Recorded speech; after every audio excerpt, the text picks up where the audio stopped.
We often idolize celebrities and place them upon their pedestals, glorifying them and praising them for the good that they do. Sometimes, though, we're reminded celebrities are human too, and as such, may have a darker side as well.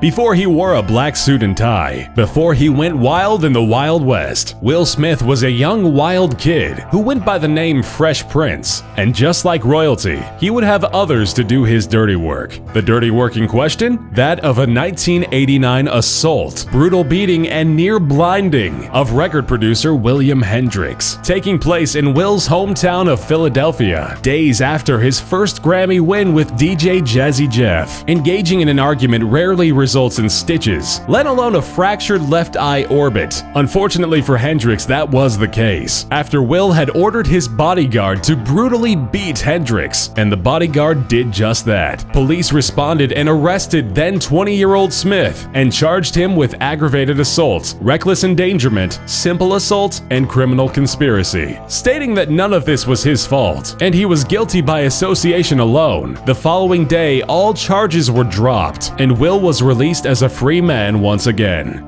Elvis Presley had been openly accused of many things, from stealing music from the black culture to drug abuse with history of violence. Seldom does dirt slide between the cracks far enough it lays out of public view. This is the case for old swingin' hips Elvis and his love for immensely underage women. According to Elena Nash, author of Baby Let's Play House, Elvis Presley and the Women Who Loved Him, he could have picked any women to be his, but for some reason he only wanted little girls. Brent D. Taylor, as well as others, would be documented in saying Elvis's closest female relationships were usually with young girls of around 13 or 14, ending as they reached late teens. He didn't have sex with these young girls, but had pajama parties, pillow fights, and indulged in girl talk. Then in 1959, Elvis, who was then 24 years old, was stationed in Germany while serving in the US Army, where he'd meet and begin dating 14-year-old Priscilla. He would ask her to join him on tour, but her parents wouldn't allow it, though they had no problem with them continuing their courtship until they were wed in 1967.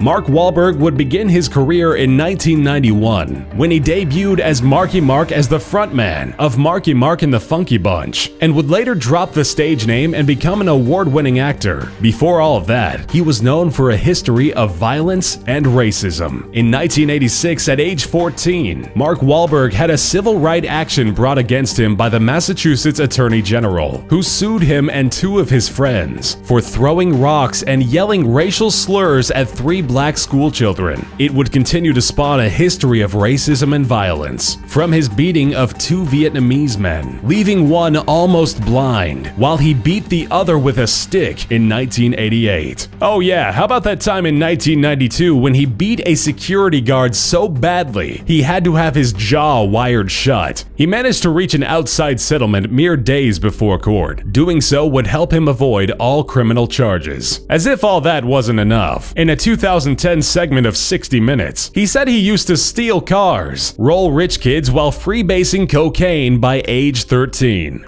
John Wayne, as red, white, and true as America herself. At a surface glance, he certainly seems so. Considered a legacy, and the embodiment of what's considered all that is man. This famous cowboy also had a darker side you seldom hear about. In an interview with Playboy, John Wayne went on record saying, "With a lot of blacks, there's quite a bit of resentment along with their descent, and possibly rightfully so. But we can't all of a sudden get down on our knees and turn everything over to the leadership of the blacks. I believe in white supremacy until the blacks are educated to the point of responsibility. I don't believe in giving authority and positions of leadership and judgment to irresponsible people." Sure doesn't sound like the America I want represented. So call it a product of a different generation if you want, but regardless of what you call it, it's still racist.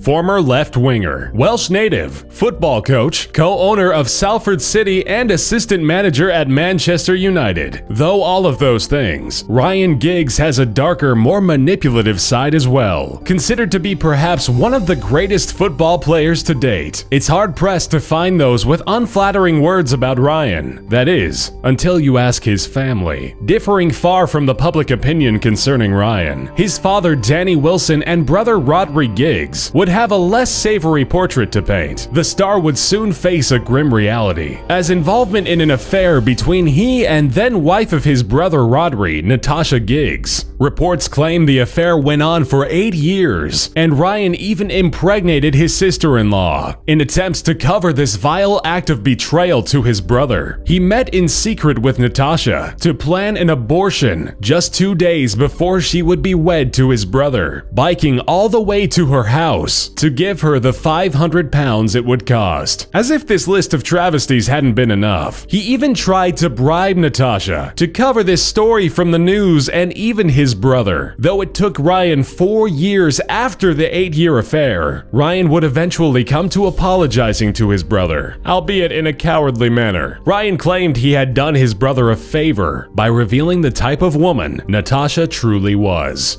Cultural icons, idols for the youth, or vile and disgusting individuals. What do you think? Tell us your opinion in the comments section below.